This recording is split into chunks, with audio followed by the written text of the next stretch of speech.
Hello again, back with our single variable unit, which is that first round of data analysis after you've collected data through an observational study or an experiment of any sort, surveys and so forth.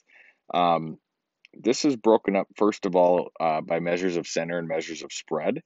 So measures of center, median, and again, a median and a mean you can find actually if you go to, on your calculator, stat, edit, and you type into a list, doesn't matter which list, can be list one, and you put the values into a list, and then you quit out of there and go back into stat calc one variable stats, and the values that we'd want out of there are x bar and s, which are the mean and the standard deviation. And then as you scroll down, you'll see that there's the 5-number summary, which is minimum, Q1, median, Q3, and max. Okay, so median, again, middle number. So if the numbers are in order from least to greatest, actually, no matter whatever number of values you have, let's say you have 100 values, then you just add 1 and divide by 2, and that will tell you where the median is. So this means it's between the 50th and 51st numbers. So it's n plus 1 over 2. That's not the actual median, of course, because that's going to vary depending on how big the numbers are. But it will tell you in order. So in a, for instance, if it's 5 numbers, this would be 6 over 2. So that would mean the third number would be the median, which of course, like if we have the numbers 1, 2, 3, 4, 5, there's the median. Okay, average, the mean, add them all up and divide by how many there are. Range down here, maximum minus minimum is the range, and then there's what's called the interquartile range. The interquartile range is the third quartile minus the first, and you can see here what first and third quartiles are. First quartile is going to be that area, basically the median of the lower half, and then the third quartile would be the median of the upper half. So just really quickly here, if I set up these numbers, let's just go 1, 2, 3, 4, 5, 6, 7. In this situation, there's 7 values, so 7 plus 1 over 2 is 8 over 2, or 4. So there's the median. If the median is a value, then we basically cross it out. And the median of the lower half, sorry, just cross it out for the sake of quartiles here. The median of the lower half then would be the 2, and the median of the upper half would be the 6. So that would be Q1 and Q3. If we had 8 values here instead, okay, so if this was 1, 2, 3, 4, 5, 6, 7, 8, now the median would actually be right here, 4.5. Okay, so 4.5 would be the median, and we don't have a number to cross out, so the Q1 is actually right here at 2.5, and the Q3 is at 6.5, because that's the median of the lower half and the upper half. So those are our quartiles, and again, when you run the 5-number summary, or when you run one variable stats, you will get those values as well. Get the Q3 and the Q1. The 5-number summary, as I noted already, is what you get when you run the single variable. There is a formula to calculate outliers. This is a formula that's not on your formula sheet. And the way this would look is Q1 minus 1.5 times IQR. Again, IQR is Q3 minus Q1. And then Q3 plus 1.5 times IQR. These will give you the smallest and biggest non-outlier values in a data set. So anything smaller than this or bigger than this, smaller than the Q1 minus or bigger than the Q3 plus, will be an outlier. And those outlier values get a certain distinction, particularly on box plots. The variance and the standard deviation. So variance here first is just standard deviation squared. The only reason we even talk about variance is it's utilized in some bigger formulas where variance has a little more pliability. It's a little more usable than the standard deviation is traditionally. So variance is something that gets utilized there, but we typically will use standard deviation, which, as you can see right here, is just the square root of the variance. And standard deviation is just kind of, as a general definition, is kind of the average amount that a value will vary from the mean. And we'll talk about that a little bit in terms of when to use standard deviation and when to use range and things like that. The other thing you'll deal with in this unit is some charts and some graphs and being able to read those. So the big thing is shape. So there's 3 shapes that we talk about skewed to the right, which would be a histogram that looks maybe something like this, where from the top point there's more to the right than from the mode, there's more to the right than there is to the left. So this would be skewed right. Skewed left would be like in a histogram, there's more that drags out to the left from the mode or from the highest bar of the histogram. And symmetric would be something that looks more like this, where it's just, it looks, the mode is in the middle and then it kind of tapers off from there. In terms of graphical representations that you would need to know coming out of this unit, one is the dot plot. And the dot plot is very kind of a busy work of sorts, because in a dot plot, if we were doing this for heights in our class, every one of these tick marks would be a height. So it might be 62 inches, 63 inches, 64 inches, 65 inches, and so on. And then we would put a dot for every person that is that height. Okay, so the nice thing about this graph is you get a very clear picture of the data. You can see where there are gaps, meaning where there's empty spots in the data, like right here, right there. In this dot plot, you can see the shape, skewed right, skewed left. You could actually use those dots to find mean and median if you needed to. So it's very specific. It's like you're zoomed way in on the data and you're getting every little detail of it. But of course, it's a lot of work to create it. Histogram is what I've already drawn in those 3 skewed right, skewed left symmetric graphs. Histogram, a couple things about a histogram is, in a histogram, the X values are continuous. Okay, so it might be how much time it takes you to get to school, and so that it might be 0 to 1 minute, and then 1 to 2 minutes, and then 2 to 3 minutes, and so on. And notice there's not a space between these because it is continuous. So the way these are typically labeled is, like in this case, you get a 0 is right under the edges of these actually. Okay, and so this would be 0 to 59 seconds in that first one. Then it'd be a minute to a minute 59 here. So the number really kind of is the beginning of the next bar. And so each one of those would be like that last one that I drew here. This would be 4 minutes to 4 minutes and 59 seconds, basically. Bar chart you've seen before. This is where it's not continuous, and typically it might be like eye color, for instance. And in a bar chart, there is spaces in between. So this might be blue eyes, brown, green, and so forth. And you, again, in both of these, the y-axis is just how many are in that group. But a bar chart is more for what's called qualitative or categorical data, which is like race, ethnicity, eye color, hair color, those sorts of things, religion. Whereas histograms will be used for quantitative heights and weights and things that are continuous like that. Box plot is probably the one we use the most, actually. And a box plot, we use what's called a modified box plot. So again, you can use your calculator to find these if you want to. If you go stat, edit, and put them into a list again, and then you go second y equals, which is actually stat plot.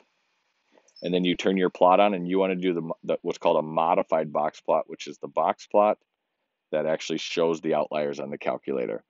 Okay, so that's on a TI 83 or 84. And that's showing the outliers. And again, that just means they use that formula from the previous page to actually calculate the outliers. Now, the way a box plot gets labeled here is we have an axis on the bottom. Again, if we used heights in our building or in our class, this might look like this on the axis. And then up here, we just have minimum, Q1, median, Q3, max. And we create a box in the middle that shows the Q1 to Q3 with the median here. And then this would be max, this would be min, and we'd have the lines out there. So these are called box and whisker or box plots. If there's an outlier, then the outlier gets separate, and this would go to the next biggest value, okay? Not to the result of the formula, but to the next biggest value that's not an outlier, would be this part right here. Again, this one we lose a lot of the specifics in terms of we can't figure out mean from this. We actually don't even know the sample size from this, but we can see shape and we can see that 5-number summary quickly. The way you tell shape here is you essentially go from median to min and then median to max. And if those are distinctly different and you include the outlier, that's actually the max here. So this would be a little bit skewed to the right, this one right here that I drew, because it's a little more out to the right than it is out to the left from the median, so that would be skewed to the right. There are what are called parallel box plots, which would be if you have two groups, and you'll see these relatively commonly. And that would be, I'm going to go up into the top left here now, where you actually have like male and female. So you might have this is one group, this is another group, and you would put like male and female then on the left side. You just use one scale, and both box plots would be on that same scale. Last one is stem plot. Okay, stem plot is another one where we can see every individual value, and this is also called stem and leaf. But for heights, it might be something like